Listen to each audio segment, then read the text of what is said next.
እግዚአብሔር ሆይ እናመሰግናለን። ምሕረትህ ስለበዛ በይቅርታ ስለደገፍከን ስላኖርከን እግዚአብሔር ሆይ ዛሬ እንድናመልክ ዕድል ስለሰጠህን እናመሰግናለን። ሃሌሉያ ሃሌሉያ። ክብር ይሁንልህ ኢየሱስ።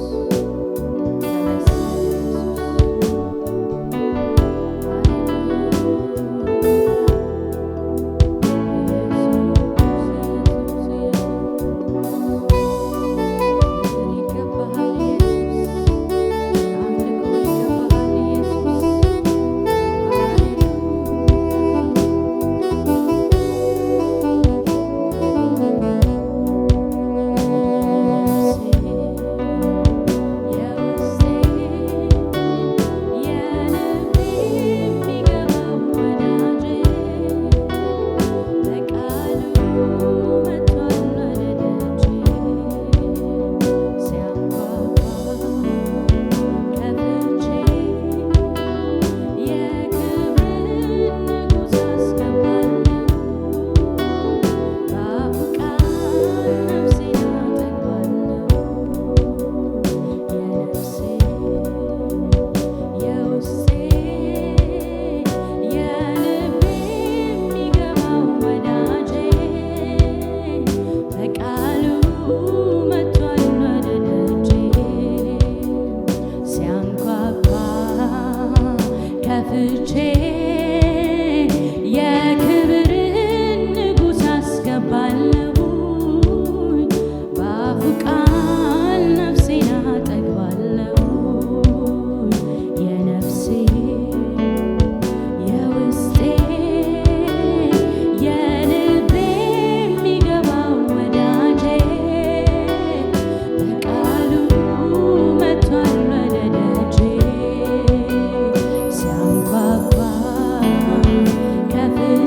ከፍቼ የክብርን ንጉሥ አስገባለሁኝ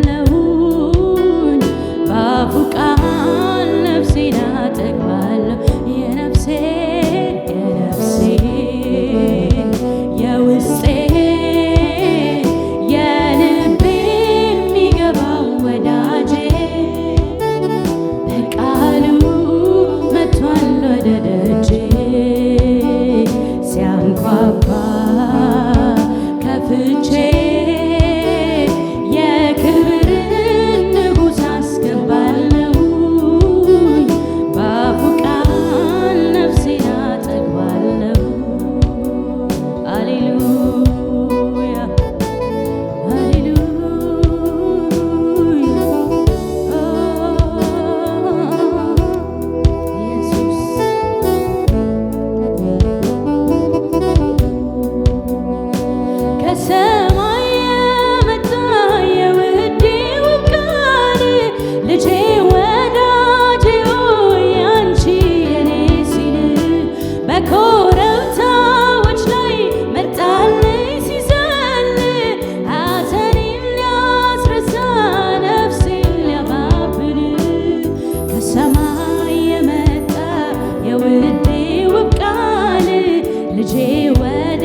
ሰው በአፉ ቃል ነፍሴን አጠግባለሁ። ከሰማይ የመጣ የውዴ ውብ ቃል ልጄ ወዳጄ ሆይ አንቺ የኔ ሲል በኮረብታዎች ላይ መጣልኝ ሲዘል ሐዘኔን ሊያስረሳ ነፍሴን ሊያባብል ከሰማይ የመጣ የውዴ ውብ ቃል ልጄ ወዳጄ ሆይ አንቺ የኔ ሲል በኮረብታዎች ላይ መጣልኝ ሲዘል ሐዘኔን ሊያስረሳ ነፍሴን ሊያባብል ሃሌሉያ የነፍሴ የውስጤ የልቤ የሚገባው ወዳጄ በቃሉ መጥቷል ወደ ደጄ ሲያንኳኳ ከፍቼ የክብርን ንጉሥ አስገባለሁ በአፉ ቃል ነፍሴን አጠግባለሁ። ኢየሱስ እርካታችን ኢየሱስ ደስታችን ኢየሱስ ሃሌሉያ ሃሌሉያ ከሁሉ የምትበልጥ ኢየሱስ ስም ብሩክ ይሁን ኢየሱስ ሃሌሉያ ሃሌሉያ ሃሌሉያ ሃሌሉያ እናከብርሃለን ኢየሱስ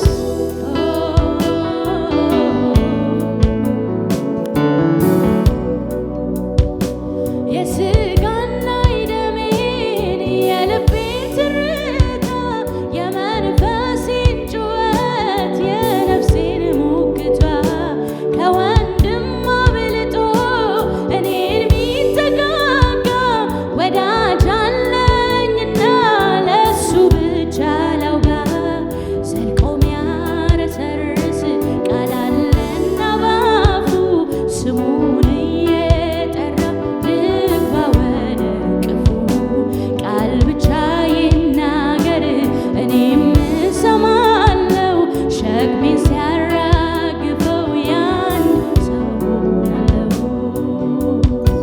የሥጋና የደሜን የልቤን ትርታ የመንፈሴን ጩኸት የነፍሴን ሙግቷ ከወንድም አብልጦ እኔን ሚጠጋጋ ወዳጅ አለኝና ለሱ ብቻ ላውጋ ዘልቆ ሚያረሰርስ ቃል አለና ባፉ ስሙን እየጠራ ልግባ ወደ እቅፉ ቃል ብቻ ይናገር እኔም እሰማለሁ ሸክሜን ሲያራግፈው ያኔ ሰው ሆናለሁ። የነፍሴ የውስጤ የልቤ የሚገባው ወዳጄ በቃሉ መጥቷል ወደ ደጄ ሲያንኳኳ ከፍቼ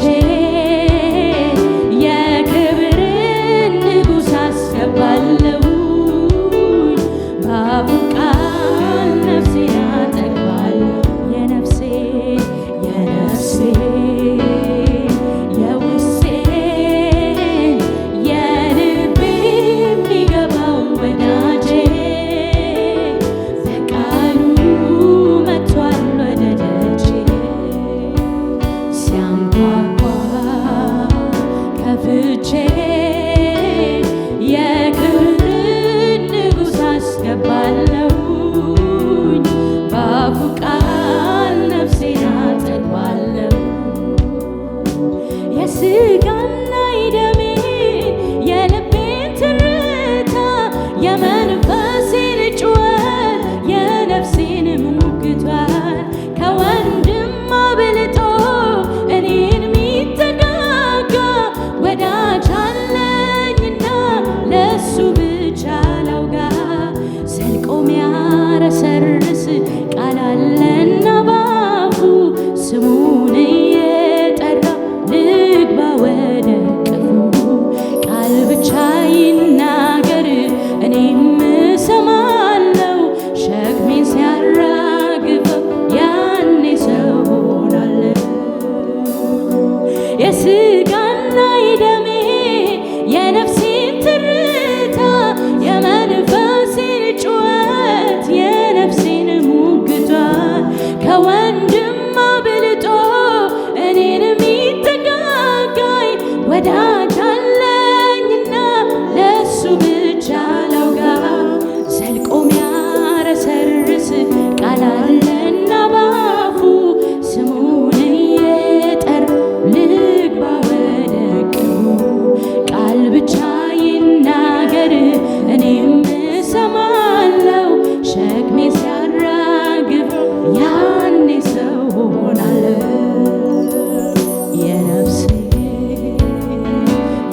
ተመስገን ይላሉ።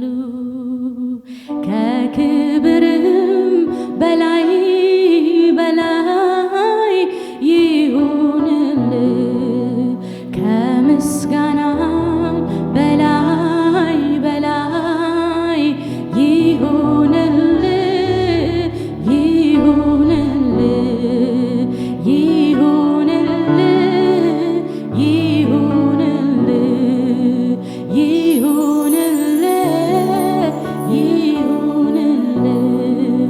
ከክብርም በላይ በላይ ይሁንልህ፣ ከምስጋና በላይ በላይ ይሁንልህ፣ ይሁንልህ፣ ይሁንልህ፣ ይሁንልህ፣ ይሁንልህ ጌታዬ ይሁንልህ፣ ይሁንልህ፣ ይሁንልህ፣ ይሁንልህ። ምስጋና አምልኮ ይዤ መጣሁኝ፣ አንተን የሚመስል አጣሁኝ። ተመለክ ተወደስ ለዘላለም፣ አንተን የሚመስል የለም። ምስጋና ምስጋና አምልኮ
ይብዛልኝ አምልኮዬ ይብዛልህ እንጂ ክብር ይብዛልህ እንጂ ጌታዬ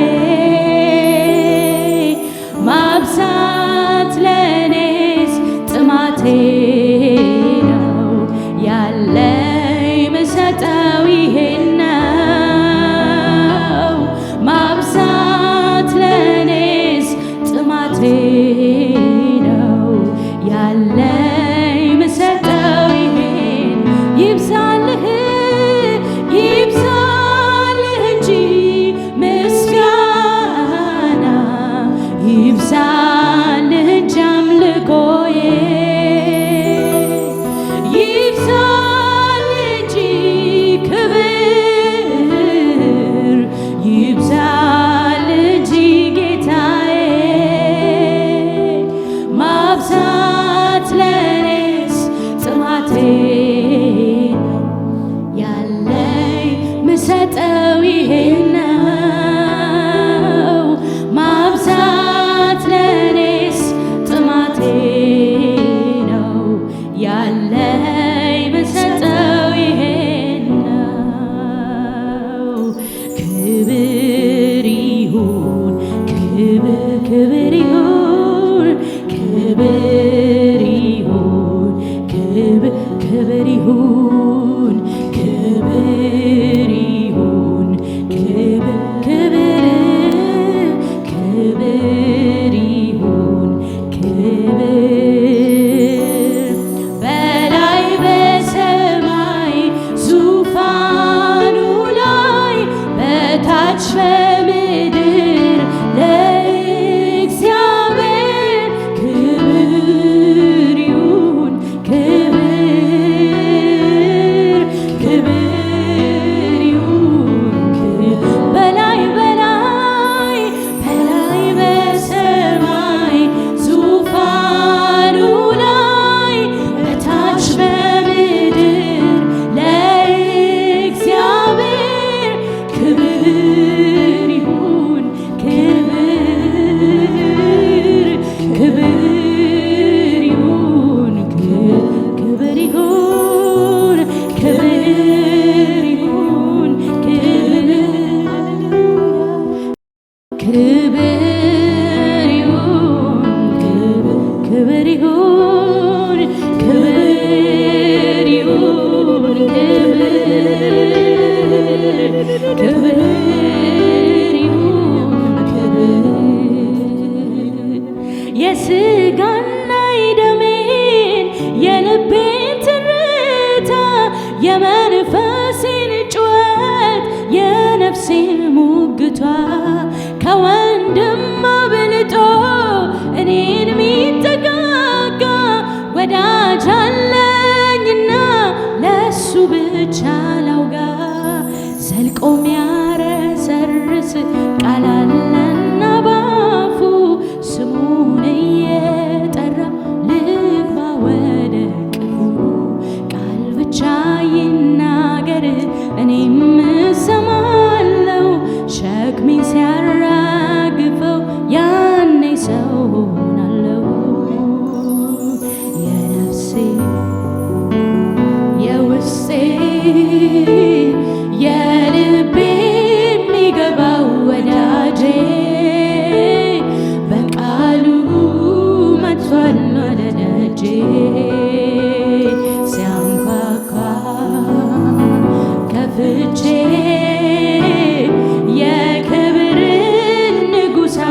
ችሎ ባይወጣም እልልታ ከፍጥረታት ዓለም አንተን የሚያኖር አምልኮ አይደለም።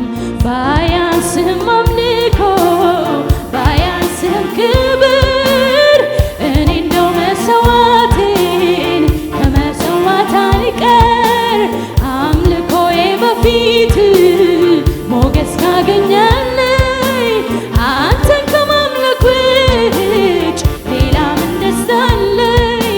ኧረ አንተ ክበርልኝ እግዚአብሔር ክበርልኝ፣ ኧረ አንተ ክበርልኝ ዘላለም ክበርልኝ፣ ኧረ አንተ ንገስልኝ እግዚአብሔር ንገስልኝ፣ ኧረ አንተ ንገስልኝ በሕይወቴ ንገስልኝ። ባያንስም አምልኮ ባያንስም ክብር እኔ እንደው መሰዋቴን ከመሰዋት አልቀር አምልኮዬ በፊት ሞገስ ካገኛለኝ አንተን ከማምለክ ውጭ ሌላ ምን ደስታ አለኝ? ኧረ አንተ ክበርልኝ እግዚአብሔር ክበርልኝ፣ ኧረ አንተ ክበርልኝ ዘላለም ክበርልኝ፣ ኧረ አንተ ንገስልኝ እግዚአብሔር ንገስልኝ፣ ኧረ አንተ ንገስልኝ በሕይወቴ ንገስልኝ።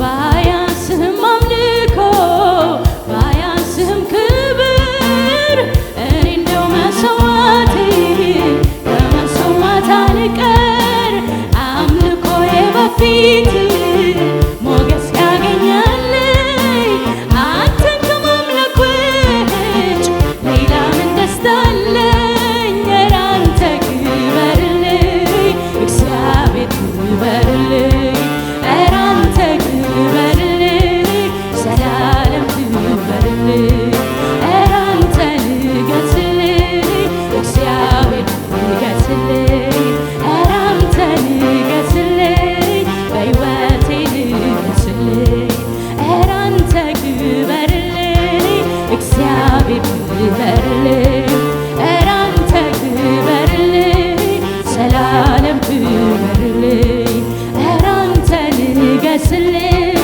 እግዚአብሔር ንገስልኝ፣ ኧረ አንተ ንገስልኝ በሕይወቴ ንገስልኝ።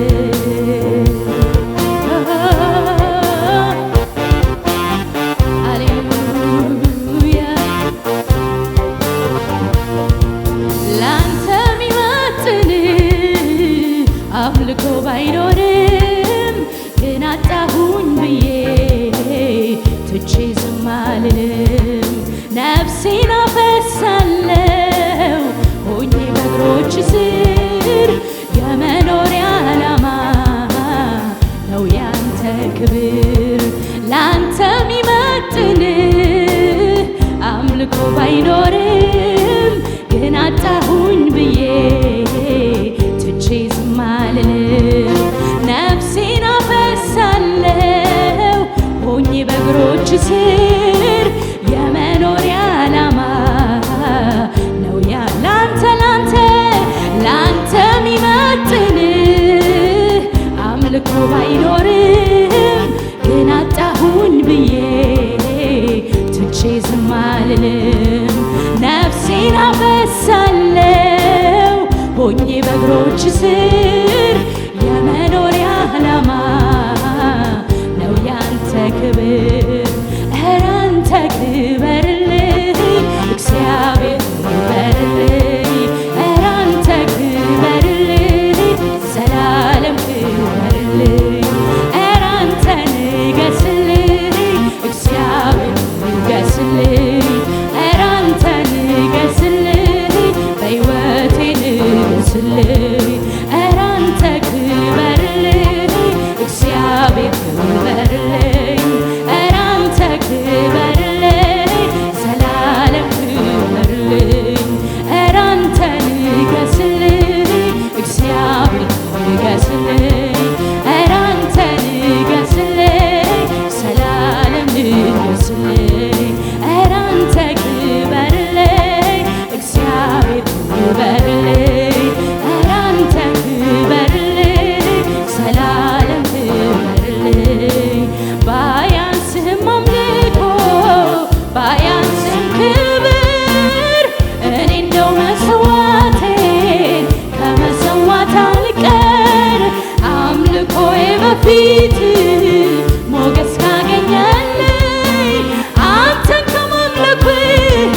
ሆኜ በእግሮች ስር የመኖሪያ ዓላማ ነው ያንተ ክብር። ላንተ ሚመጥን አምልኮ ባይኖርም ግን አጣሁኝ ብዬ ትቼ ዝም አልልም። ነፍሴን አፈሳለሁ ሆኜ በእግሮች ስር የመኖሪያ ዓላማ ነው ያንተ ክብር። ክብር ይሁንልህ ላንተ እግዚአብሔር ይገባሃልና በሰማይ በምድር ክብር ይሁንልህ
ለጌታ ይሁን። እግዚአብሔር መዝሙር ከማወቃችን ጋር አይደለም ከልባችን ጋር ነው እግዚአብሔር። አሜን። አይኖ ብዙዎቹ መዝሙሮች አዲስ ናቸው፣ ግን እግዚአብሔር ይባረክ። እንለምዳለን፣ አብረን እንዘምራለን፣ ጌታ እናመልካለን። ክብር ለጌታ ይሁን። ሃሌሉያ ሃሌሉያ። አንተን ለማምለክ በመታደሌ የደስታዬ እንባ ከዓይኖቼ ይፈሳል። አጥንት ጅማቴም ቅዱስ እያሉ ልሳኔ ላንተ ያቀነቅናል። እንደ ተቀኘው እንደ ዘመርኩኝ እስከ ሰጠኝ እድሜ ኖራለሁ ከኔ እስኪወሰድ ይስትንፋሴ ሳቀርብ ኖራለሁ ለስም ቅኔ ውዳሴ። ሃሌሉያ ለስም ክብር እዘምራለሁ። ታላቅ ነህ ልልህ አፌን ከፍታለሁ። እስከምመጣ መንግሥተ ሰማይ እጅ አጣምሬ ቁጭ ብዬ አላይ እዚሁ ማምለክ ጀምራለሁ። ልዑሎ ያንተን ቅዱስ ስላለው ቅዱስ ቅዱስ ቅዱስ ቅዱስ ቅዱስ ቅዱስ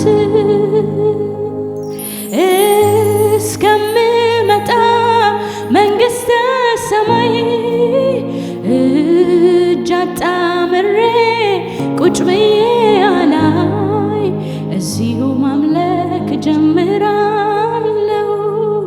ልዑሎ ያንተን ቅዱስ ስላለው ቅዱስ ቅዱስ ቅዱስ ቅዱስ ቅዱስ ቅዱስ እስቲ ቅዱስ በሉት። ቅዱስ ቅዱስ ቅዱስ ቅዱስ ቅዱስ ቅዱስ ቅዱስ ቅዱስ ቅዱስ ኃያል ኃያል ኃያል ኃያል ኃያል ኃያል አንተን ለማምለክ በመታደሌ የደስታዬ እንባ ከዓይኖቼ ይፈሳል። አጥንት ጅማቴም ቅዱስ እያሉ ልሳኔ ላንተ ያቀነቅናል። እንደ ዘመርኩኝ እንደ ተቀኘው እስከ ሰጠኝ እድሜ ኖራለሁ ከኔ እስኪወሰድ የስትንፋሴ ሳቀርብ ኖራለሁ ለስምህ ቅኔ ውዳሴ። ሃሌሉያ ክብር ሁሉ ይሁንልህ ኢየሱስ። አምልኮ ሁሉ ምስጋና ሁሉ የተገባነህና ኢየሱስ ቢያንስብህም ምስጋና ክብር ሁሉ ላንተ ይሁን። እናመሰግንሃለን። አሜን።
በጣም ለመዳን መከራ ነው።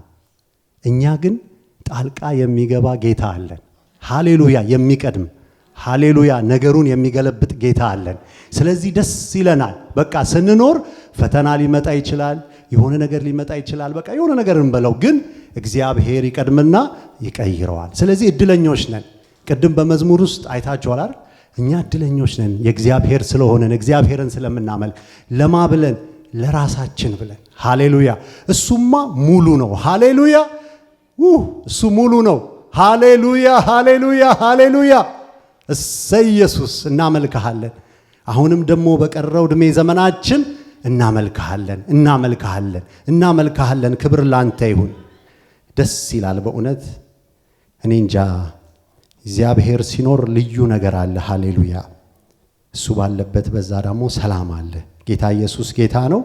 የቤተ ክርስቲያን ማስታወቂያ ከመንገሬ በፊት የመጣችሁ ሁሉ እንኳን ደህና መጣችሁ። ቆየት ብላችሁ የመጣችሁ በመሃከላችን እንኳን ደህና መጣችሁ እንላለን። ሚሚን እዛ ጋር ያታለው አይ ቲንክ ኢትዮጵያ ሄደሽ ነበር፣ አሁን ነው የተመለሽው። እንኳን ደህና መጣች ትሏታላችሁ። እግዚአብሔር እርቷት በሰላም ቆይታ ስለመጣች ጌታ ኢየሱስ የተባረከ ይሁን። ጌታ ኢየሱስ ጌታ ነው። ሌሎቻችሁም ደግሞ እንግዲህ በመሃላችን ዘግየት ብላችሁ የመጣችሁ እንኳን ደህና መጣችሁ። ጌታ ኢየሱስ ጌታ ነው።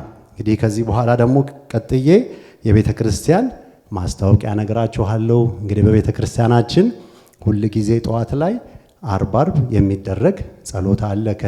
ከቴን እስከ 12 ድረስ አለ። እንዲሁም ማምሻው ላይ ደግሞ ከ6 እስከ 8 ድረስ አለ ማለት ነው። ቅዳሜ በዚሁ ተመሳሳይ ሰዓት ማታ ላይ ከ6 እስከ 8 አለ። ስለዚህ በዚህ ፕሮግራም ላይ እንድትመጡ እንድትሳተፉ አብረን እንጸልይ ስል ቤተክርስቲያን ታበረታለች።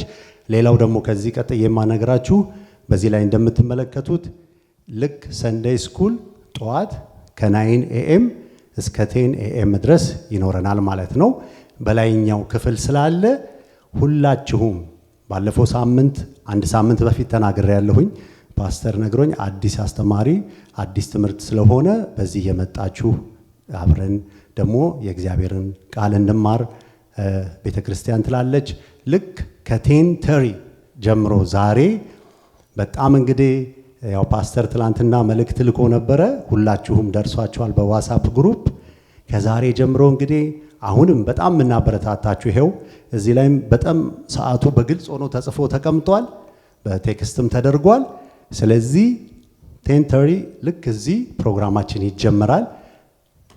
ከጠዋት ጀምሮ ያለው ፕሮግራም ደግሜ ለማስታወስ ከ9 እስከ 10:30 ነው። ልክ እሱ እንዳለቀ ወደዚህ ስንመጣ ደግሞ ወደሚቀጥለው ፕሮግራማችን እንሄዳለን ማለት ነው። በጣም አደራ።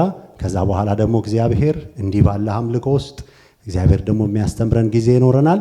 ስለዚህ ሰዓታችንን አክብረን ከተገኘን እውነቴን ነው የምላችሁ በቤተ ክርስቲያናችን ያለውንም ነገር ለማስተካከል፣ ሁለተኛም ደግሞ በጣም ትልቅ የሆነውን እግዚአብሔር ቀጥረን በዚህ ሰዓት እንመጣለን ስንል እግዚአብሔርን ማክበር ስለሆነ ከዚህ በኋላ በጣም ቃል እንገባለን። እንግዲህ ሁላችንንም ከኔም ጨምር ነው የምለውና ሁላችንም በዚህ ነገር አደራ እንደምንም ብለን ጧት መተን ታይማችንን ጊዜው ስጄ ነገርኳችሁ። እንግዲህ ከሚቀጥለው ቀን ጀምሮ ለውጥ እንዲመጣ ብዬ ነው። ከሚቀጥለው እሁድ ጀምሮ እርግጠኛ ነኝ በዚህ ትተባበራላችሁ፣ ጌታም ይረዳችኋል።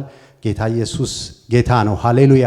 እንግዲህ አንድ ማስታወቂያ ከእህቶች ህብረት አለ አይደለም? ርጅ ጠዋት 6 AM እስከ 7 የሚቀጥለው ቅዳሜ የጸሎት ጊዜ ይኖራል። ከጠዋት 6 እስከ 7 AM የእህቶች ፕሮግራም ይኖራል። የጸሎት ጊዜ እህቶች እንግዲህ በዛ እየገባችሁ እንድትጸልዩ ደግሞ እንዲሁ ከእህቶች ህብረት ማበረታቻ ወይም አብረን እንጸልይ ብለዋል። ጌታ ኢየሱስ ይባርካችሁ። ሁሉ ክብር ለጌታ ይሁን። ጌታ ኢየሱስ ጌታ ነው። አሁን ደግሞ ደስ እያለን ደግሞ ለእግዚአብሔር የምንሰጥበት ጊዜ ነው። ጌታ ኢየሱስ ረድቶናል። በብዙ ነገር ጠላቶቻችን እያዩ ተባርከናል፣ ሙሉ ሆነናል። ምክንያቱም እሱ ሙሉ የሆነ ጌታ ስለምናመልክ ደስ እያለን ደግሞ ለጌታ የምንሰጥበት ጊዜ ነው። አሁን ጌታን ደግሞ በመስጠት እናገለግለዋለን። የእግዚአብሔር ስራ የሚሰራው በመስጠት ስለሆነ ደስ ብሎን ደግሞ ለቤተ ክርስቲያናችን የእግዚአብሔር ስራ እንዲሰራ ዛሬ በእግዚአብሔር ፊት እንሰጣለን ማለት ነው። ጌታ ኢየሱስ ጌታ ነው። ሃሌሉያ።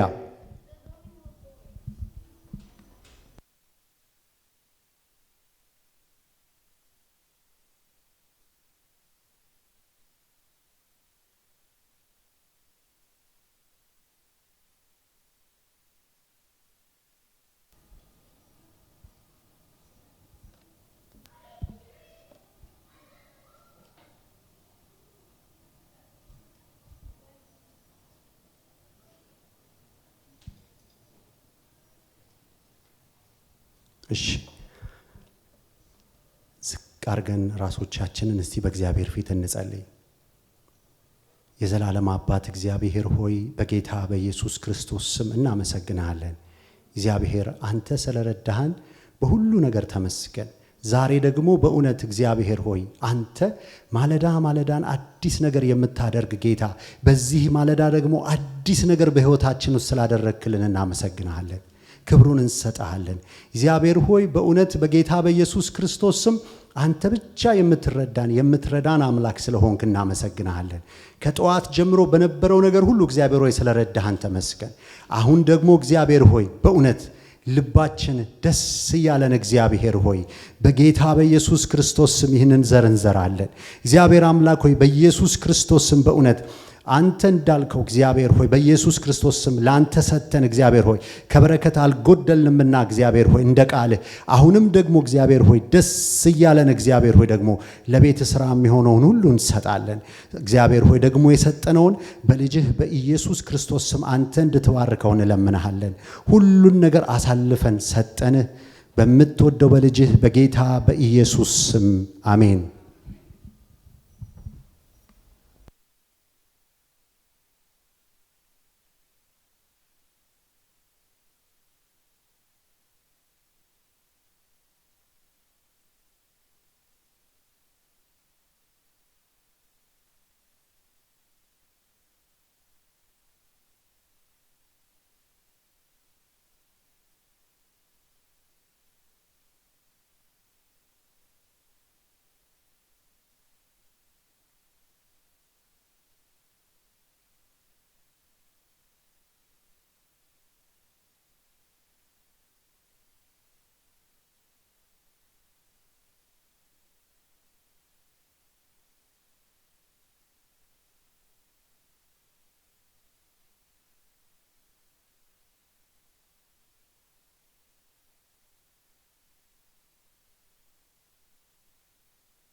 ጌታ ኢየሱስ ጌታ ነው። እንግዲህ ደግሞ መጨረሻ ላይ ማስታወሻ የተሰጠኝ ማስታወቂያ አለ። ለሚቀጥለው ሳምንት የጌታ እራት የምንወስድበት ጊዜ ነው። እንዲሁም ደግሞ በዛን ጊዜ የፈንድሬዚንግ ላንች ይኖረናል። በዚህ ላይ ተዘጋጅተን በእግዚአብሔር ፊት ጸልየን ይህንን እያሰብን ደግሞ ለሚቀጥለው ሳምንት ተዘጋጅተን እንመጣለን ማለት ነው። ጌታ ኢየሱስ ይባርካችሁ። ጌታ ኢየሱስ ጌታ ነው። እንግዲህ ከዚህ በኋላ አንድ ጸሎትን እናደርግና ልጆች ወደ ላይ ሄደው ደግሞ እነሱ የእግዚአብሔርን ቃል እንዲማሩ እናደርጋለን። ስለዚህ እንጸልይላቸዋለን። ጌታ ኢየሱስ ጌታ ነው። ከእህታችን በኤርሲ ጋር እንጸልይላቸዋለን።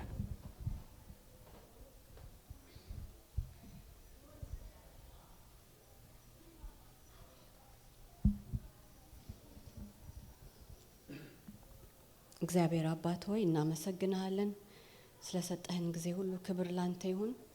አሁን ደግሞ ጌታ ሆይ እነዚህን ወጣቶች ህፃናት በፊት ይዘን እንቀርባለን። ጌታ ሆይ በዳንተ እናመጣቸዋለን። እግዚአብሔር ሆይ ለነሱ ደግሞ የሚሆነውን ጌታ ሆይ ያንተን ቃል ያንተን ህይወት በኢየሱስ ክርስቶስ ስም አንተ እንድትለቅላቸው እግዚአብሔር ሆይ አንተ ስትናገራቸው ደግሞ እንዲያዳምጡ የሚሰሙ ጆሮዎች እንድትሰጣቸው በኢየሱስ ስም እንጠይቅሃለን።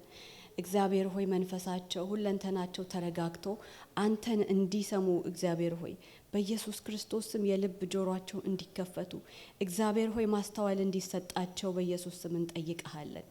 ጌታ ሆይ አንተ ተናገራቸው፣ ለእያንዳንዳቸው በሚገባቸው ራስህን እንድትገልጥላቸው ጌታ ሆይ ፍቅርህን እንድታሳያቸው ጌታ ሆይ መዳንን መንገድ እንድታሳያቸው እግዚአብሔር ሆይ በኢየሱስ ስም አንተ እንድትከፍትላቸው ልባቸውን እንጠይቀሃለን። እግዚአብሔር ሆይ አስተማሪዎቻቸውንም ደግሞ ባርካቸው፣ የሚያስፈልጋቸው ጸጋ በእነሱ ላይ ይሁን።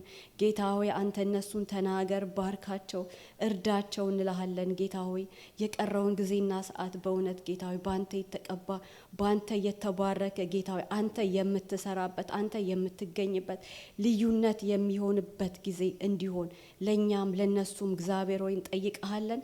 አንተ በመካከላቸው ተገኝ ጌታ ሆይ ተመላለስ ጌታ ሆይ በጌታ በኢየሱስ ስም ጸለይን። አሜን።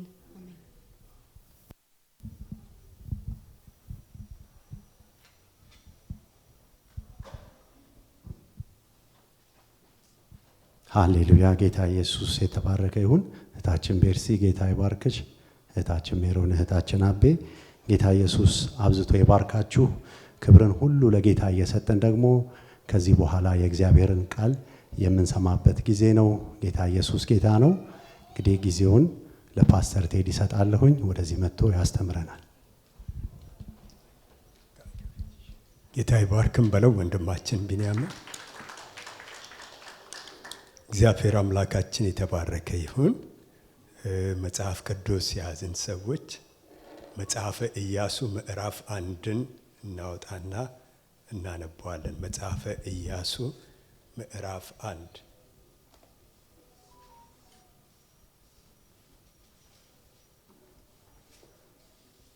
ከቁጥር 1 እስከ 4 ድረስ የእግዚአብሔርን ቃል እናነባለን። መጽሐፈ ኢያሱ ምዕራፍ 1 ከቁጥር 1 እስከ 4 የእግዚአብሔር ቃል እንደዚህ ይላል። እንዲህም ሆነ የእግዚአብሔር ባሪያ ሙሴ ከሞተ በኋላ እግዚአብሔር የሙሴን አገልጋይ የነዌ ልጅ ኢያሱን እንዲህ ብሎ ተናገረው። ባሪያዬ ሙሴ ሞቷል። አሁንም አንተና ይህ ሕዝብ ሁሉ ተነስታችሁ ለእስራኤል ልጆች ወደምሰጣቸው ምድር ይህን ዮርዳኖስን ተሻገሩ። ለሙሴ እንደነገርሁት የእግራችሁ ጫማ የሚረግጠውን ቦታ ሁሉ ለእናንተ ሰጥቻችኋለሁ። ከምድረ በዳው ከዚህም ከሊባኖስ ጀምሮ እስከ ታላቁ ወንዝ እስከ ኤፍራጥስ ድረስ የኬጢያውያን ምድር ሁሉ እስከ ፀሐይ መግቢያ እስከ ታላቁ ባህር ድረስ ዳርቻችሁ ይሆናል ይላል የእግዚአብሔር ቃልና እግዚአብሔር በዚህ ቃል እንዲያስተምረን ሁላችንም እንጸልያለን። እግዚአብሔር የዘላለም አምላካችን ሆይ እንደገና በጌታ በኢየሱስ ክርስቶስ ስም እናመሰግናለን። ጌታችንና መድኃኒታችን እግዚአብሔር ስለነበረን የአምልኮ ጊዜ ስለነበረን የጸሎት ጊዜ ሁሉ ስምህ ይባረክ። ጌታ እግዚአብሔር አምላካችን ሆይ ዛሬ ደግሞ ደስ ብሎን ተሰተን በፈቃደኝነት አንተን እንድናመልክ እግዚአብሔር አምላካችን ሆይ መንፈስን ስለሰጠን አቅምን ስለሰጠን ጉልበትን ስለሰጠን እግዚአብሔር ጸጋን ስለሰጠን በጌታ በኢየሱስ ክርስቶስ ስም ክብር ላንተ ይሁን። ጌታ እግዚአብሔር አምላካችን ሆይ አሁንም ደግሞ በቀረው ሰዓት በቀረው ጊዜ ደግሞ ያንተን የቃልህን ደጆች እንድትከፍትልን እግዚአብሔር በቃልህ እንድትናገረና እንድታስተምረን እኔ በጌታ በኢየሱስ ክርስቶስ ስም እለምንሃለሁ። እግዚአብሔር አምላካችን ሆይ በእውነት አንተ ስትናገር አንተ ስታስተምር የልብን ትደርሳለህና ጌታ እግዚአብሔር አምላካችን ሆይ ለልባችን እንድትናገረን ቃልህን እንድታስተምረን በጌታ በኢየሱስ ክርስቶስ ስም ለመነ። ጌታ ሆይ እናመሰግናለን። በክርስቶስ ኢየሱስ ስም አሜን። እሺ ማንም የሰማኝ ሰው የለም? አሜንም ያለ ደህና ናችሁ አይደለ? ሁላችሁም? እሺ እግዚአብሔር እናመሰግናለን። መጽሐፍ ቅዱስ አሁን ያነበብነው መጽሐፈ ኢያሱን ነው። መጽሐፈ ኢያሱ ምዕራፍ 1 ከቁጥር 1 እስከ 4 ድረስ ነው ማለት ነው ያነበብነውና እንግዲህ ይሄ የመጽሐፈ ኢያሱን ታሪክ በምንመለከትበት ጊዜ መጽሐፍ ቅዱሳችን በጣም ብዙ ደስ የሚል የኢያሱን አገልግሎቶችን እንመለከትበታለን ማለት ነውና ኢያሱን ስንመለከተው በዘጸአት ምዕራፍ በዘኍልቍ ምዕራፍ 13 ቁጥር 16 ላይ የእግዚአብሔር ቃል ሲናገር ስሙ ኢያሱ አልነበረም፣ ስሙ አውሴ ነበረ። ስሙ አውሴ እንደነበር ይናገራል። በኋላ ግን ኢያሱ ወደሚል ስም ሙሴ እንደቀየረለት የእግዚአብሔር ቃል ይናገራልና ኢያሱ ማለት ምን ማለት ነው ብለን ስንል ኢያሱ ማለት አዳኝ ማለት ነው። ኢያሱ ማለት ደግሞ እንደገና ደግሞ ያድናል ማለት ነው። ይሄ ስም ነበረ ለኢያሱ የተሰጠውና ኢያሱን ለመጀመሪያ ጊዜ በመጽሐፍ ቅዱሳችን ላይ የምንመለከተው በዘጸአት ምዕራፍ 17 ላይ ነው። በዘጸአት ምዕራፍ 17 ላይ ሙሴ ወደ ተራራ ወጥቶ እኔ እጆቼን ወደ እግዚአብሔር አነሳለሁ አንተ ደግሞ ጎልማሶችን ምረጥና ከአማሌቅ ጋር ተዋጋ ብሎ ሲልከው ልክ ከዛ ጊዜ ጀምሮ ኢያሱን እናገኘዋለን ማለት ነው። ስለዚህ ኢያሱ ምን አይነት ሰው ነው ብለን ስንል ኢያሱ ድፍረት የነበረው ሰው ነው። ኢያሱ እምነት የነበረው ሰው ነው። ኢያሱ ለሙሴ የሚታዘዝ ሰው ነበረ። ኢያሱ ማለት ደግሞ ሙሴን ከልቡ የሚያከብረው ሰው ነበረ። በጣም ጥሩ ሰው፣ መንፈሳዊ ሰው። ከዛ ኢያሱ ማለት እንደገና ደግሞ ከሙሴ እግር ስር እየተከተለ እግዚአብሔር የሚያደርጋቸውን ነገሮች በትክክል የሚመለከት ሰው ነበርና ኢያሱ ስንመለከተው በዘኍልቍ ምዕራፍ 27 ቁጥር 18 ላይ የእግዚአብሔር ቃል እንደዚህ ይላል። እግዚአብሔር ሙሴን አለው መንፈስ ያለበትን ሰው የነዌን ልጅ ኢያሱን ወስደህ እጅህን በላዩ ጫንበት አለው። ከሌሎች ሰዎች ሁሉ የሚለየው ኢያሱ በምኑ ነው ብለን ስንል የእግዚአብሔር መንፈስ ያለበት ነውና እንደገና አሁንም ሲናገር ሙሴ ሊሞት በቀረበበት ጊዜ ሲለያዩ ከተናገረው ነገር አንዱ ሙሴም እጆቹን ስለጫነበት የነዌ ልጅ ኢያሱ የጥበብን መንፈስ ተሞላ ብሎ ይላል። ስለዚህ ኢያሱን እግዚአብሔር አስቀድሞ ምን ያደረገው ሰው ነው? ለራሱ ስራ ያዘጋጀው ሰው ነበር ማለት ነው። ስለዚህ እግዚአብሔር በሰጠው ጥበብ፣ በሰጠው ትዕግስት፣ በሰጠው ድፍረት የእስራኤል ልጆችን ለመምራት ታጥቆ የተነሳ ሰው ነበረ። ሙሴ ከመሞቱ በፊት ዳግም ምዕራፍ 3 ቁጥር 21 ላይ ሲነግረው እንዴት አድርገን እነዛን ሁለት ነገስታቶችን ይለዋል እንዳሸነፍናቸው ተመልከት። በራሳችን ጉልበት፣ በራሳችን ብርታት፣ በራሳችን ማንነት አላሸነፍናቸውም። ነገር ግን እግዚአብሔር ከኛ ጋር ስለነበረ ጠላቶቻችንን ማሸነፍ ችለናል። አሁን አንተም ደግሞ ይለዋል ኢያሱ ወደፊት በምትሄድበት ዘመን ይለውና እግዚአብሔር ካንተ ጋር ይሆናል፣ ጠላቶችን እግዚአብሔር ይረታልሃል ብሎ ይነግረዋል ማለት ነው። ስለዚህ ኢያሱን በጣም ያደፋፍረው ነበረ ማለት ነው። ስለዚህ እናንተም ለጦርነት ስትወጡ አለው እግዚአብሔር ከናንተ ጋር ይሆናል ብሎታል። ያየው ነገር ምን ሆኖታል ብለን ስንል ለኢያሱ መታሰቢያ ሆኖታል።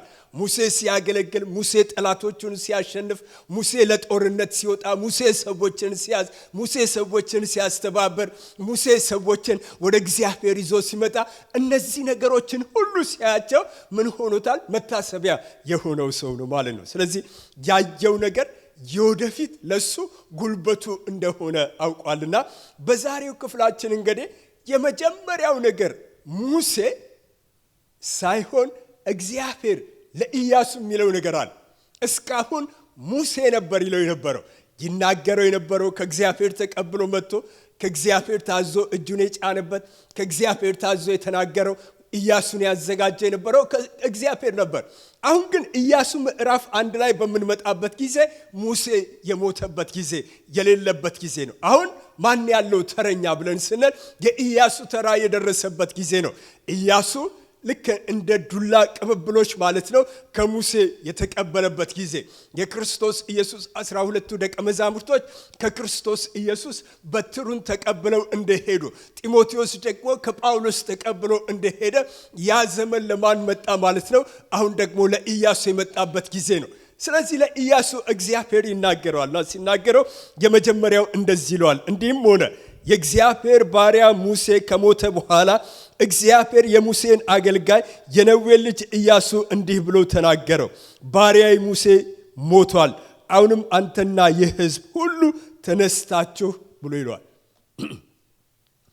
ራሱ እግዚአብሔር መጣ ወደ ሙሴ፣ ወደ ኢያሱ። እስከ ዛሬ ድረስ እግዚአብሔር ለኢያሱ ፊት ለፊት ተናግሮት አያውቅም ነበረ። ለመጀመሪያ ጊዜ እግዚአብሔር መጣና ያናግረው ጀመረ ማለት ነው። ስለዚህ የእግዚአብሔር የመጀመሪያው ስራው ምን ነበረ ብለን ስንል ኢያሱና አብረውት ያሉት ሰዎች የሆነ ቦታ ላይ ደርሰው ያረፉ የተቀመጡ ሰዎች የተዘናጉ አይነት ሰዎች ናቸውና ያሉበት ሁኔታ ምን ይመስላል ብለን ስንል ያሉበት ሁኔታ ሙሴ ሞቷል። ሙሴ ከሞተ በኋላ አሁን ምንድነው ብለን ስንል እግዚአብሔር ኢያሱን ያስነሳበት ጊዜ ነው።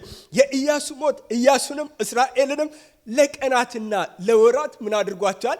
ሐዘንተኞች አድርጓቸዋል። በቃ አዝነው አንድ ቦታ ላይ ቁጭ ብለዋል። እያዘኑ ናቸው። በቃ አዝነው ነው የተቀመጡት። ለመሪያቸው ሞቷል። ያ ምሳሌ የሚሆናቸው ሰው ሆኗል፣ ሞቷል። በአንድ ቦታ እንዲቀመጡ ያደረጋቸው ነገር ምንድነው ብለን ስንል ሐዘን ነው። በቃ ሐዘንተኞች ናቸው። ሙሴ ማለት እንግዲህ ምን አይነት ሰው ነበረ ብለን ስንል ከኢያሱ በፊት ሙሴ ማለት የሚወደድ ሰው ነው። ሙሴ ማለት ከእግዚአብሔር ጋር የሚነካካ ሰው ነው። ሙሴ ማለት እግዚአብሔር የመሰከረለት ሰው ነው።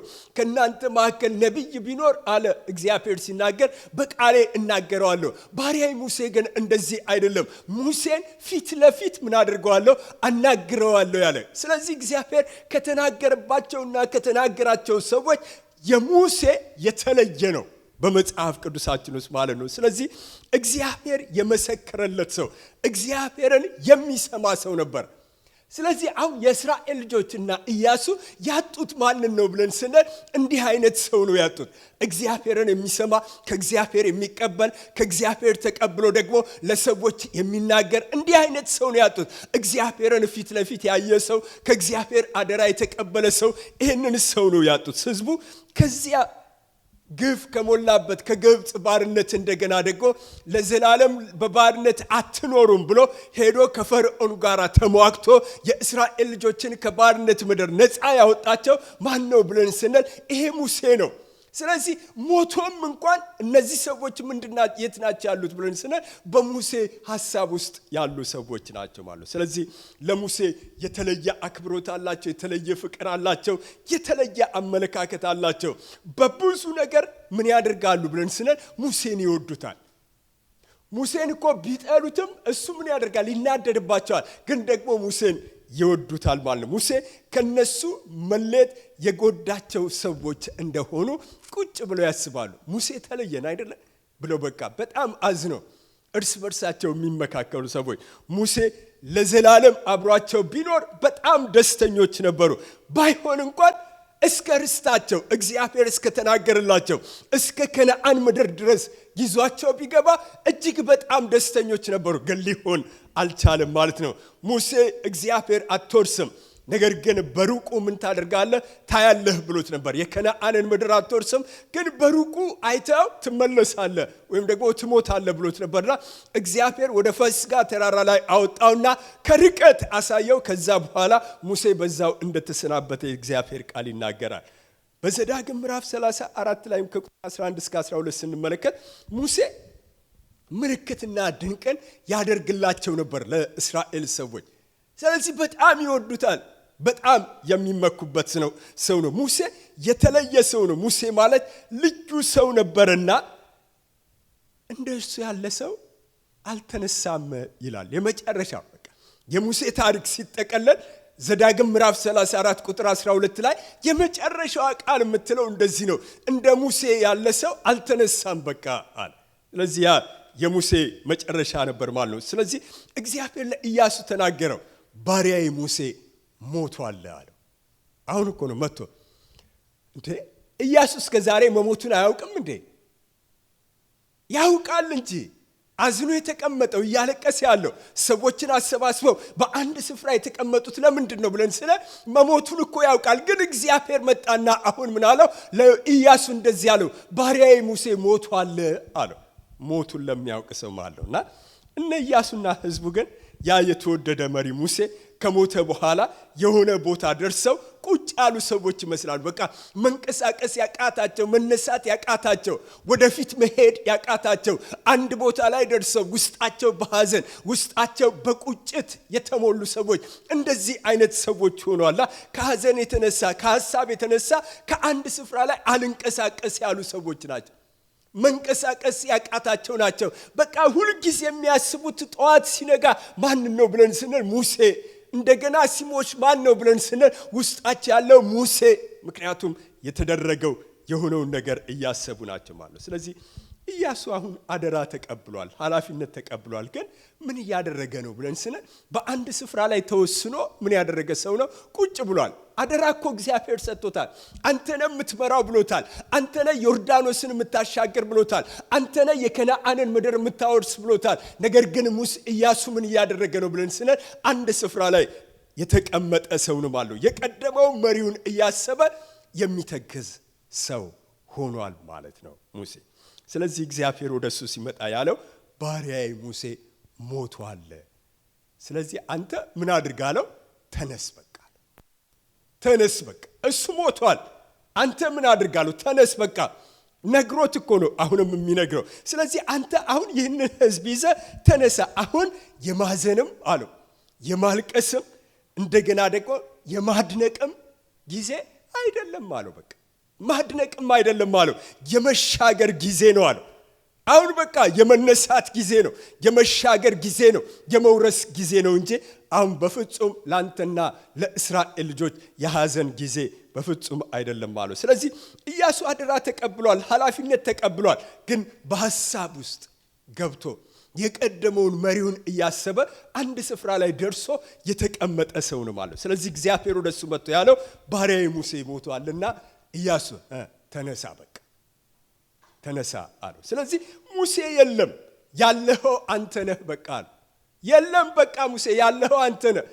የእስራኤል ልጆችን ልትመራ የምትችል፣ የእስራኤል ልጆችን ልታሻግር የምትችል፣ እኔ ወዳየሁላቸው ርስታቸው ልታደርሳቸው የምትችል አንተ ነህ። በቃ ሙሴ ሞቷል። ለምን በሐሳብ ውስጥ ትቀመጣለህ ያለው ነው እግዚአብሔርና በቃ ባሪያዬ ሙሴ ሞቷል። የለም አሁን ይሄንን ተቀበል በቃ አለው እግዚአብሔር። ተቀበል። መቀበል እኮ አቅቷቸዋል፣ ሰዎቹም አቅቷቸዋል፣ እሱም አቅቶታል። ስለዚህ ስላቃታቸው ደግሞ ምንድነው የከበዳቸው ብለን ስለ ወደፊት መሄድ አልቻሉ፣ መሻገር አልቻሉ፣ መውጣት በፍጹም አልቻሉ ማለት ነው። ሁሉ ጊዜ በእኛም በህይወታችን ያለፈውን መልካም ነገር ማሰብ በጣም ጥሩ ነው ለሁላችን። ያለፈው እግዚአብሔር ያደረገልን የሰራልንን ነገር የሆነልንን ነገር ልክ እንደነዚህ ሰዎች ማለት ነው ቁጭ ብለን ማሰብ በጣም ደስ ይላል። እኔ እኮ እንደዚህ አድርጌ በዚህ አመት እንዲህ ተሰርቶልኝ ይሄ ነገር እንዲህ ተደርጎልኝ ብለን የሁላችንም ደስታ ነው። በቃ ያለፈውን እያሰብን የመጣንበትን አንዳንድ ጊዜ ክፉ መንገድ አልፈናል፣ አንዳንዴ መጥፎ መንገድ አልፈናል። አንዳንድ ጊዜ ያለፍናቸው መንገዶቻችን ምድረ በዳዎቻችን ናቸው። ምድረ በዳ ማለት እንግዲህ እረፍት የሌለበት፣ የሚበላ የሌለበት፣ የሚጠጣ የሌለበት ነገሮች ሁሉ ግራ የሚያጋቡበት፣ ተስፋ የሚያስቆርጡበት ያ ጊዜ ነው። በቃ ያንን ጊዜ እያሰበን ዛሬ ላይ ቁጭ ብለን እንደነ ኢያሱ ምን እያደረገን ነው? በቃ እያለቃቀስን ነው። አንዳንዶቻችን እየተደሰትን ነው ያለፈውን ብቻ እያሰብን። እግዚአብሔር ግን እንደዛ እንድንሆን በፍጹም አይፈልግም። ጥሩ ነው ያንን ማሰብ። ያንን የምናስብ ከሆነ ሁል ጊዜ ወደፊት መሄድ በፍጹም አንችልም። ወደፊት መሄድ የምንችለው መቼ ነው ብለን ስንል ያንን ነገር መተው ስንችል ነው። ለዚህ እኮ ነው እግዚአብሔር ሲናገር ያለፈውን ተው፣ እነሆ አዲስን ነገር ከፊታችሁ ምን አድርጌያለሁ አለ፣ ለእስራኤል ልጆች አዘጋጅቻለሁኝ አለ። ያለፈውን ካረሱት በስተቀር ወደፊታቸው መሄድ በፍጹም አይችሉም። ስለዚህ ለነያሱም እያላቸው ያለው እግዚአብሔር ምንድነው? ከተቀመጣችሁበት ካልተነሳችሁ በስተቀር እግዚአብሔር ወዳዘጋጀላችሁ ስፍራ መድረስ በፍጹም አትችሉም እያለ ዛሬም እኔና እናንተን እግዚአብሔር በዚህ ከሰዓት በኋላ የሚለን ተመሳሳይ ቃል ነው። እኔ እግዚአብሔር ላንተ ይሄንን አዘጋጅቻለሁ፣ ላንቺ ይሄ አለኝ እኮ። ነገር ግን ከተቀመጥክበት ቦታ ካልተነሳ ወደዛ ስፍራ መድረስ በፍጹም ምን አታደርግም አትችልም እያለን ሁሉ ጊዜ ልናስብ እንችላለን። ከፊት ለፊታችን ያለውን ነገር ልናስብ እንችላለን፣ ልንወያይ እንችላለን፣ ልንናገረው እንችላለን። እንደገና ደግሞ ያለፈውንም ነገራችንን ደግሞ ልናስበው እንችላለን። ነገር ግን አንድ ስፍራ ተቀምጠን ከሆነ እዛኛው ጋር መድረስ አንችልም ማለት ነው። ስለዚህ ያለፈውን ነገር ያለፉትን ሰዎች ካሰበን አንድ ቦታ ላይ ገድቦ ነው ምንም ያደርገን የሚያስቀረን ማለት ግን የተሻለ ነገር አለ ብለን ካለን ወደዛ እንሄዳለን ማለት ነው። እና ባለፈው ስንደነቅ ቁጭ ስንል የፊታችን ሰዓቱ ምን ያደርግብናል? ይረፍድብናል። ከፊት ለፊታችን ላለው ነገር ሰዓቱ ይረፍድብናል። በየትኛው ስንደነቅ በዛኛው በትላንቱ ስንደነቅ ማለት ነገር ግን እግዚአብሔር ከፊቴ እኮ የተሻለ ነገር አለው ብዬ ካልኩኝ ለዛ ነገር እምነሳ ከሆነ ለዛ ነገር እምዘረጋ ከሆነ ምን አደርጋለሁ ብዬ ስል እሱ ጋር ደርሳለሁ። ለዚህ ነው ጳውሎስ ሲናገር ምን አለ? ያለፈውን እየረሳውኝ አለ ወደፊቴ ምን አደርጋለሁኝ አለ እዘረጋለሁ። ያን የተያዝኩበትን እሱን እይዛለሁ ብዬ ወደፊቴ እፈጥናለሁኝ አለ። ነገር ግን ያለፈውን ብቻ ማስበው ከሆነ ወደፊት መሄድ በፍጹም አልችልም እያለ ነው ማለት። ስለዚህ ዛሬ ባለፈው ነገር ስንደነቅ ባለፈው ነገር አንዳንዶቻችን ስንቆጭ የወደፊታችን እንዳንደርስበት ሰዓቱ ደግሞ ያልፍብናል ማለት። ስለዚህ ሰዓቱ እግዚአብሔር ዛሬ ነው እያለ ነው ማለት። ስለዚህ ቀኑ ይሄድብናል። ስለዚህ ወደፊት ማየት መቻል በጣም ትልቅ ጉልበት ይሰጠናል። ለዛ አይደለም ሁሉ ጊዜ እኮ ሰው ተስፋ ሲነገረው ምንድነው የሚያደርገው? ተስፋ ሲነገረን ሁላችንም በቃ እንዲህ አይነት ነገር ከፊቴ አለ፣ አው እንግዲያው ዛሬ እበረታለሁ ብሎ ይነሳል። ዛሬ መጸለይ ይጀምራል።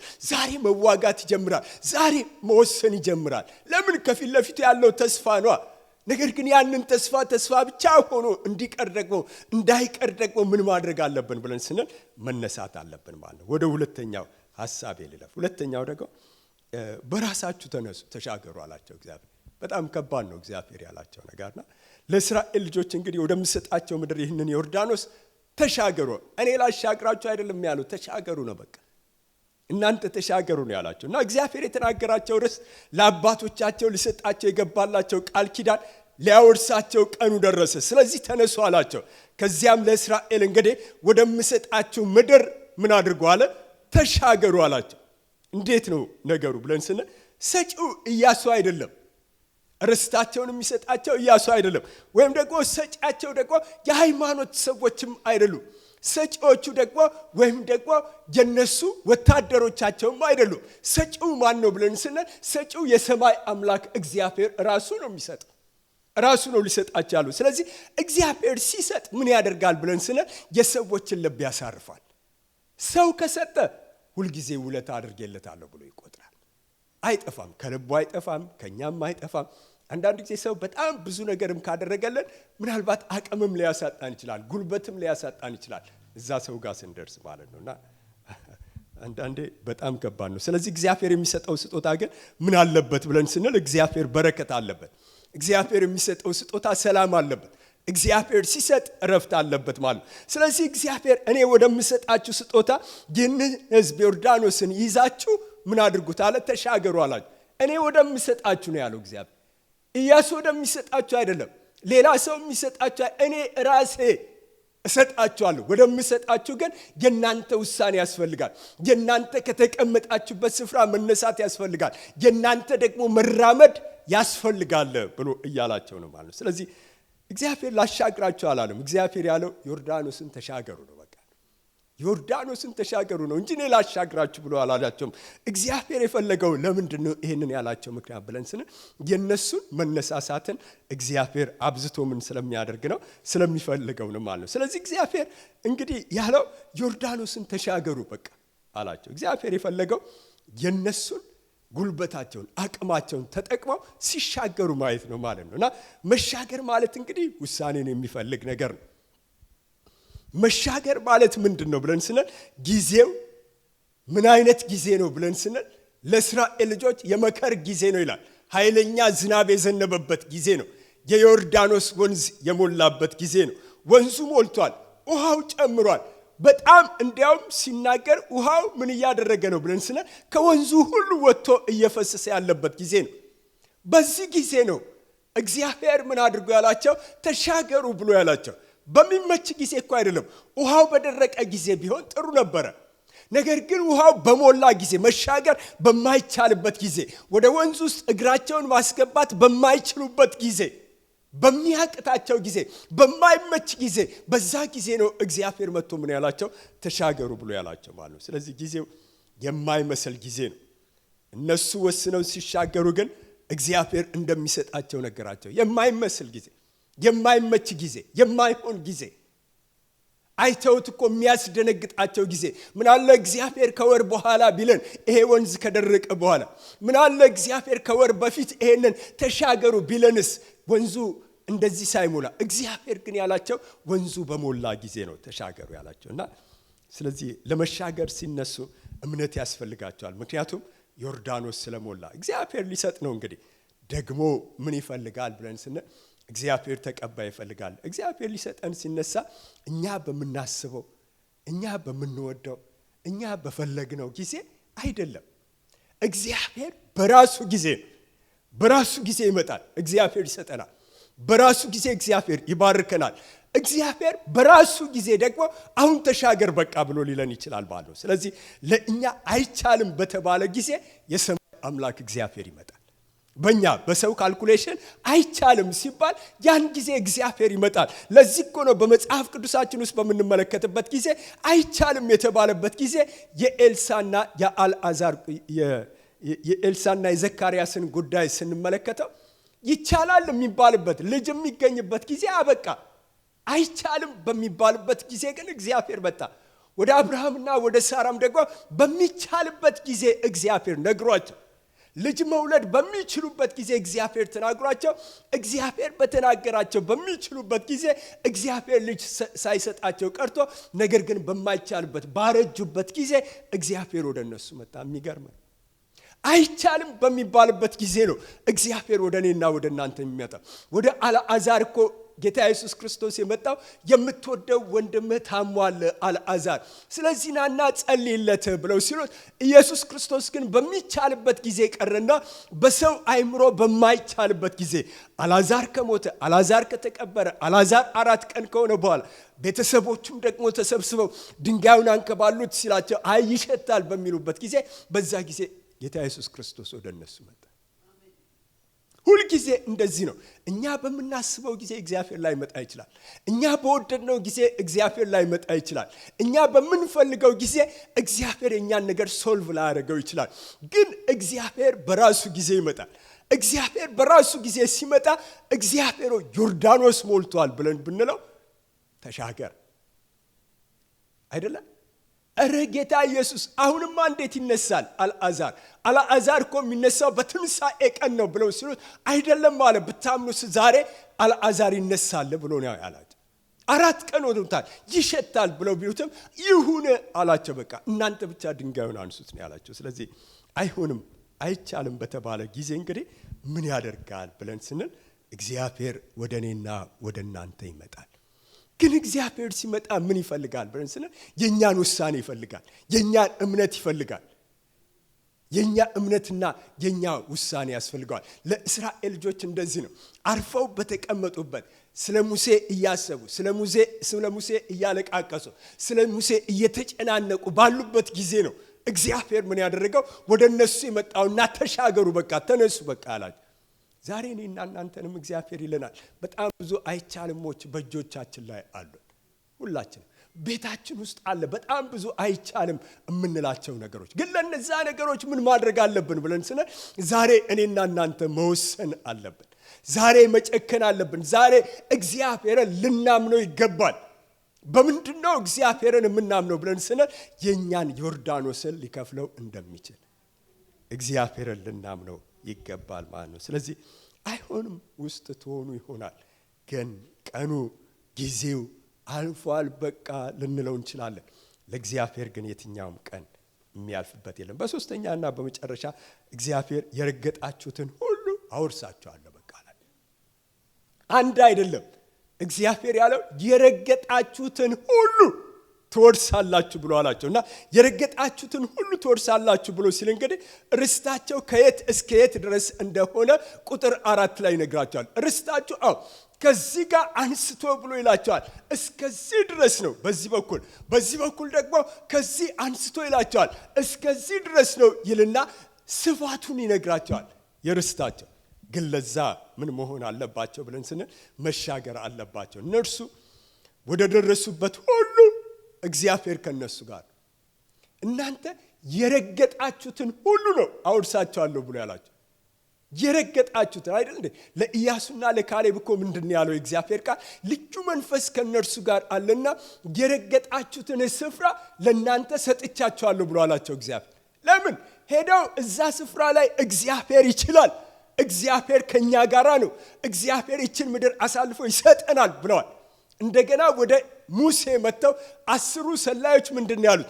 ሰዎቹን አየናቸው፣ በጣም ግዙፎች ናቸው፣ ግን ይሄው የሚበላ ነገር ይዘን መተናል፣ ያማረ ነገር ይዘን መተናል ብለው ሲሉ 10 ሰዎች ምን አሉ? ኖ እኛ በእነሱ አይነ ፊት መቆም አንችልም ብለው ሲሉ 2 ግን ምንድን ያሉት? እንዲህ አሉ፣ እግዚአብሔር ከኛ ጋራ ነውና አሳልፎ ይሰጠናል አሉ። ስለዚህ እግዚአብሔር ደግሞ ቀጠለና ምን አለ?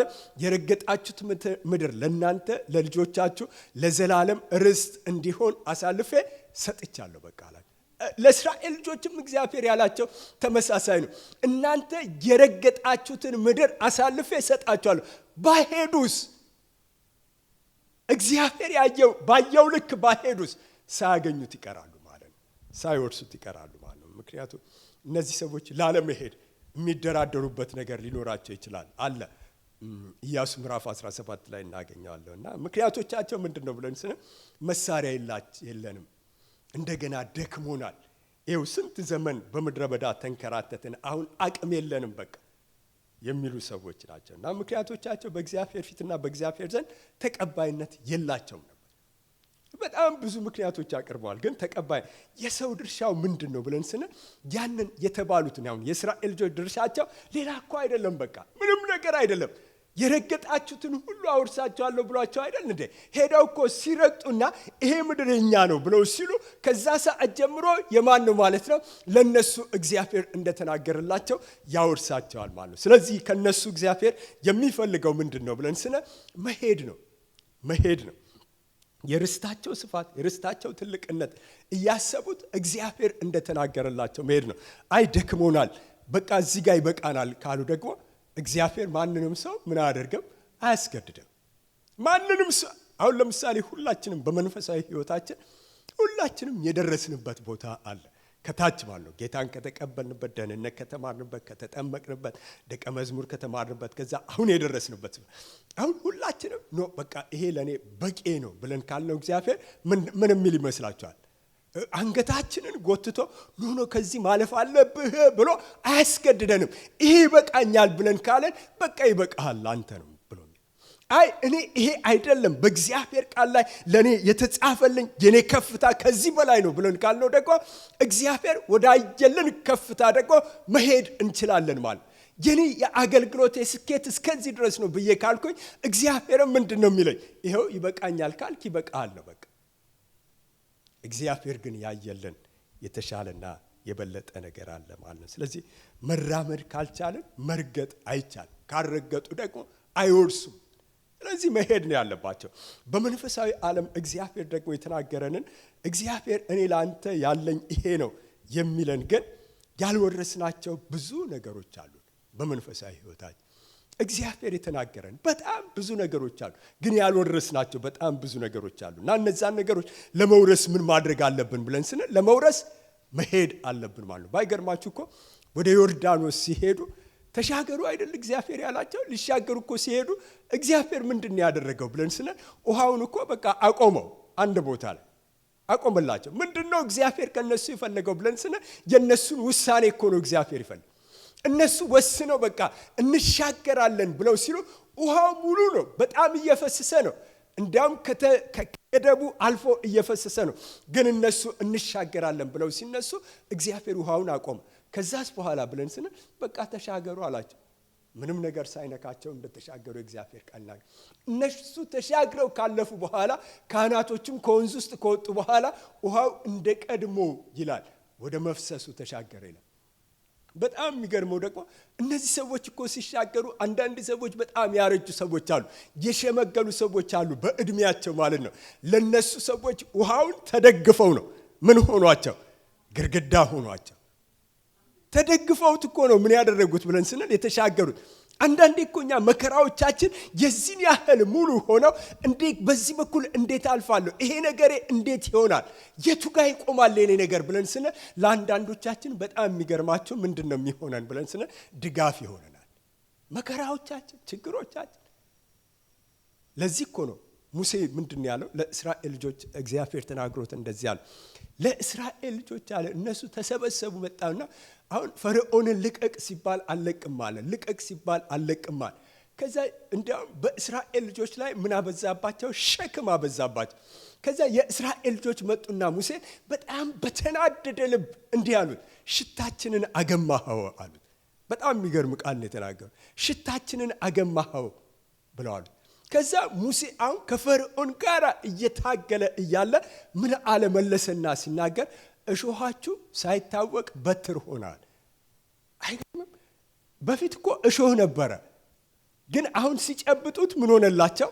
በትር። ምንም ይሆናቸው ምርኩዝ። ክብር ለእግዚአብሔር ይሁን። አንዳንድ ጊዜ እኔና እናንተ ነገር እንደዚህ ነው። እሾህ ሊሆን ይችላል። ቤታችን ያለው እሾህ፣ ስራ ቦታ ያለው እሾህ፣ በመንገዳችን ያለው እሾህ፣ ምንም ማናደርገው የማንጨብጠው መከራዎቻችን እየጨመሩ ከመምጣታቸው የተነሳ አንዳንዴም ተስፋ ከመቁረጣችን የተነሳ ምንድነው የምንለው? እንደ እስራኤል ልጆች ሽታችን እኮ ገማ በቃ ብለልን። የሚገርማችሁ ግን ያ እሾህ የሆነበንን ስንጨብጠው ምን ይሆናል? በትር። ክብር ለእግዚአብሔር ይሁን። ስለዚህ ከዚህ በኋላ እንግዲህ የነሱ ህይወታቸው ምንድነው ብለን ስነ አሁን ልክ ሲሻገሩ የጠበቃቸው ሌላ ነገር አይደል፣ ጦርነት ነው በቃ።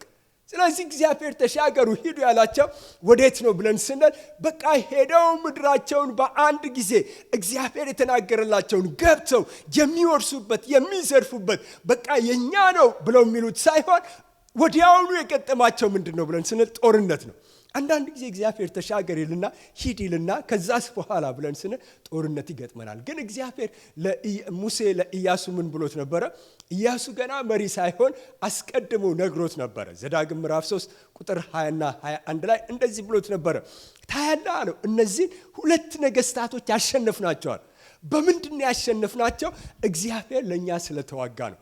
እግዚአብሔር ደግሞ ላንተና ካንተ ጋር ላሉ ሰዎች ምን ያደርጋል አለው? ይዋጋል ብሏል። እንግዲያውስ እኔና እናንተ ተሻገሩ ያለ እለፉ ያለ እግዚአብሔር ምንድነው የሚያደርገው ብለን ስንል እግዚአብሔር ስለኔና ስለናንተ እሱ ይዋጋል። እኔና እናንተ እንሻገር። እግዚአብሔር ልካችን ቦታ ላይ ምን ያደርሰናል ማለት ነው። ስለዚህ የእግዚአብሔር ቃል እንደሚል እንግዲህ ሁላችንም ክርስቲያኖች ለድል የተጠራን ሰዎች ነን። ሁላችንም ለድል ነው የተጠራን። ለሽንፈት የተጠራ ማንም ሰው የለም። ክርስቲያን ሁሉ ጊዜ ምንድነው ብለን ስንል አሸናፊ ነው። መከራ አይገጥመውም አላልኩም። ችግር አይገጥመውም አላልኩም። ሰልፍ አይበረታበትም አላልኩም። ሰልፍ አለብን፣ ችግር አለብን፣ መከራ አለብን፣ ጦርነት አለብን። ግን አንድ ነገር እግዚአብሔር ከኛ ጋር ስለሆነ እናሸንፋለን። የእግዚአብሔር ቃል እንደዚህ ይላል በአንደኛ ዮሐንስ ምዕራፍ 5 ላይ አንደኛ ዮሐንስ ምዕራፍ 5 ከቁጥር 4 እስከ 5 ከእግዚአብሔር የተወለደ ሁሉ ዓለምን ያሸንፋልና ዓለምን የሚያሸንፈው እምነታችን ነውና ኢየሱስም የእግዚአብሔር ልጅ እንደሆነ ከሚያምን በቀር ዓለምን የሚያሸንፍ ማን ነው? እንደው ቤታችሁ ገብታችሁ አንብቡ። በቃ ከዚህ ሌላ ማንም ሰው ምን አደረገው? አያሸንፍም ማለት። ነገር ግን በክርስቶስ ኢየሱስ ያመነ በክርስቶስ ኢየሱስ ያለ ሰው ግን እርሱ ምን ያደርጋል አለ? አሸናፊ ነው አለ። ስለዚህ ምድረ በዳ ቅድም ብያቸዋለሁ፣ እኛ እንድንኖርበት እግዚአብሔር የጠራን ሰዎች አይደለንም። በቃ ለዘላለም በምድረ በዳ፣ ለዘላለም በሐሩር፣ ለዘላለም በስቃይ፣ ለዘላለም ረፍት በማጣት እግዚአብሔር ለዚህማ አልጠራን። ለዚህ እኮ ነው እግዚአብሔር ምንድነው ያለው? እነዚህ እስራኤሎች እኮ በምድረ በዳ አይደል ያሉ? ለምን በምድረ በዳ ትኖራላችሁ? ተሻገሩ እንጂ ያው ርስታችሁ፣ ያው በረከታችሁ፣ ያው የገባውላችሁ የተስፋ ቃል ይኸው። ለምን ምድረ በዳ ሰው የሚያልቅበት ነው። ምድረ በዳ ሰው የሚሞትበት ነው። ምድረ በዳ ሰው በእጁ ያለውን ነገር የሚያጣበት ነው። ነገር ግን ለእናንተ ያዘጋጀሁት ያውና። ለምን ትሞታላችሁ እዚህ ጋር? እውነት ነው የምላችሁ ዛሬ ለምን እዚህ ጋር እናልቃለን? እንጣበቅ ከእግዚአብሔር ጋር፣ እንጩህ ወደ እግዚአብሔር ወደ ተሻለ ክብር እኔና እናንተን ያደርሰናልና እኔና እናንተ ልጅ የሚያደርገን ምንድነው ብለን ስንል እግዚአብሔር ከኛ ጋር መሆኑ ነው። ብዙ ጊዜ እኛ ክርስቲያኖች ከፊታችን ድል ያለበት ነገር እያለ እኛ ግን በመንገድ ላይ ተሸንፈን ቀርተናል። በእውነት እኮ ነው ማለት በጣም በረከት እያለ ከፊታችን እኛ ግን በትንሽ ነገር ተሸንፈናል። እግዚአብሔር ድል አለው። እግዚአብሔር ለኛ በረከት አለው። እየጨረስኩ ነውና እግዚአብሔር ያዳነን ለምንድን ነው ብለን ስንል ተሸናፊ ሆነን እንድንኖር አይደለም። እግዚአብሔር ያዳነን በምድረ በዳ ሁሉ ጊዜ እንድንኖር አይደለም፣ እንድንሻገር ነው እግዚአብሔር። ስለዚህ ሳናውቀው እንኳን የተሸናፊነትን ኑሮ እንድንኖር እግዚአብሔር በፍጹም አይፈልግም። እና በኤፌሶን ምዕራፍ 1 ቁጥር 3 ላይ በሰማያዊ በረከት ሁሉ ይላል። በቃ የባረከን የጌታችን የኢየሱስ ክርስቶስ አምላክና አባት ለዘለዓለም ምን ያደርጋል? ይባረካል። በቃ በሰማያዊ በረከት ሁሉ የባረከን ምንድነው ብለን ስንል እግዚአብሔር ባርኮናል። ግን በረከቱን መውረስ የማን ድርሻ ነው ብለን ስንል የኔና የናንተ ነው ማለት ነው። ስለዚህ ዛሬ በእግዚአብሔር ቃል እንደተማርነው እንግዲህ ካለንበት ነገር እንውጣ። የቀደመውን ያለፈውን ስኬትና ውድቀት እያሰበን ቁጭ ካለን ግን ምን አናደርገን ብለን ስንል ርስት አለን፣ በረከት አለን፣ ግን ሳንደርስበት እንቀራለን ማለት ነው። እኛ እንነሳ፣ እንሻገር። እግዚአብሔር መሻገሪያውን ያሳየናል። በመጽሐፍ ቅዱሳችን እኮ ዮርዳኖስን ወንዝ ስትመለከቱት አንድ ጊዜ ምን አደረገ? እነ ኢያሱ ሲሄዱበት ተከፈለ እኮ አይደል? በሌላ ጊዜ ኤልያስም ሲሄድ እኮ ምን አደረገ ይላል? የለበሰውን ካባ አነሳና ውሃውን ሲመታው ምን ሆነ ይላል? ተሻገረ። ከዛስ ከኤልሳ ጋራ ተያይዘው እኮ ዮርዳኖስን ተሻግረው ሄዱ። ዮርዳኖስን እንደተሻገሩ ኤልያስ ወዴት ሄደ ይላል? ወደ እግዚአብሔር ሄደ። ሲመለስስ ኤልሳ ምንድነው ያደረገው ይላል እግዚአብሔር ቃል? ያንኑ የኤልሳን ካባ እሱ ወደ ሰማይ ሲሄድ አይቶት ስለነበር ተቀብሎ ስለነበረ ያንኑ ይዘው መጣና አሁንም ዮርዳኖስን ወንዝ ሲመታ ልክ ያ ሰው እንዳደረገ እሱም ደግሞ ተከፈለለት። በእውነት ነው የምላችሁ ዛሬ እኔና እናንተ በምድረ በዳ መኖር በቃኝ ሰልችቶኛል ብለን ወደ ዮርዳኖስ ጠጋ ካለን ይከፈላል። እኔና እናንተ ከተነሳን የማይሸሽ ምንም ነገር የለም ማለት ነው። ስለዚህ የኛ እድል ፈንታ በምድረ በዳ በፍጹም አይደለም። በምድረ በዳ ሐዘን ነው፣ በምድረ በዳ ለቅሶ ነው፣ በምድረ በዳ እባብ ነው ያለው። ነገር ግን ዮርዳኖስን ስንሻገር በረከት ነውና እግዚአብሔር ያየለንን ሁሉ እንወርሳለን። እንጸልያለን ሁላችንም በእግዚአብሔር በአምላካችን ፊት እንጸልያለን። በእውነት ነው የምላችሁ እግዚአብሔር ያየለን ይሄ አይደለም።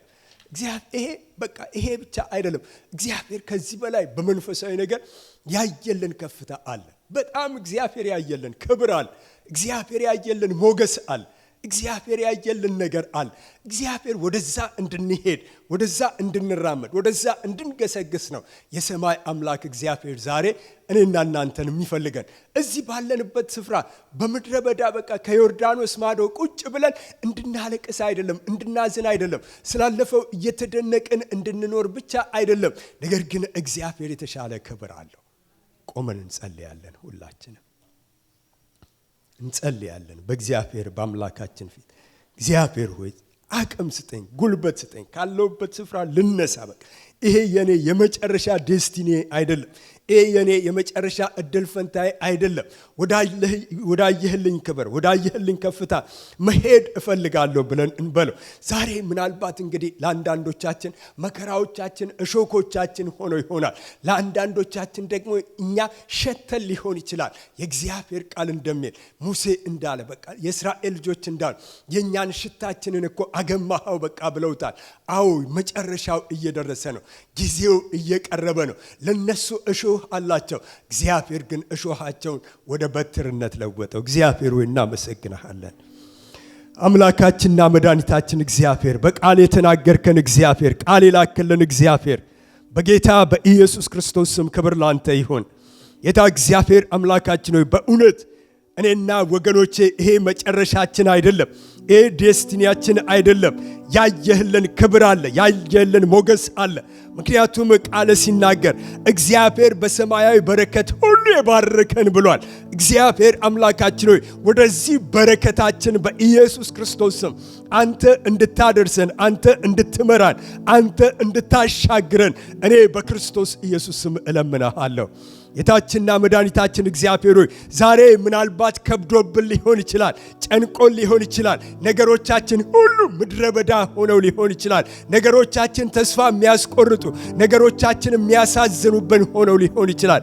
እግዚአብሔር አምላካችን ሆይ በእውነት መውጣት እንድንችል፣ መነሳት እንድንችል፣ መሻገር እንድንችል በጌታ በኢየሱስ ክርስቶስ ስም እንድታስጨክነን፣ እንድታስወስነን እኔ በክርስቶስ ኢየሱስ ስም እለምንሃለሁ።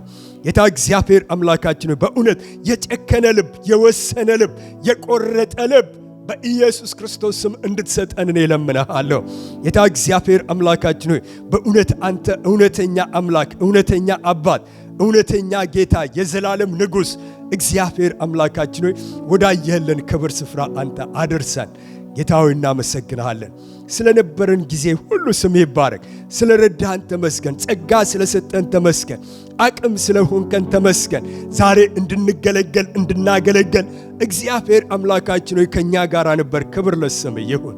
ተመስገን በኢየሱስ ክርስቶስ ስም አሜን። ሁላችንም እጆቻችንን ወደ አምላካችን እናነሳዋለን።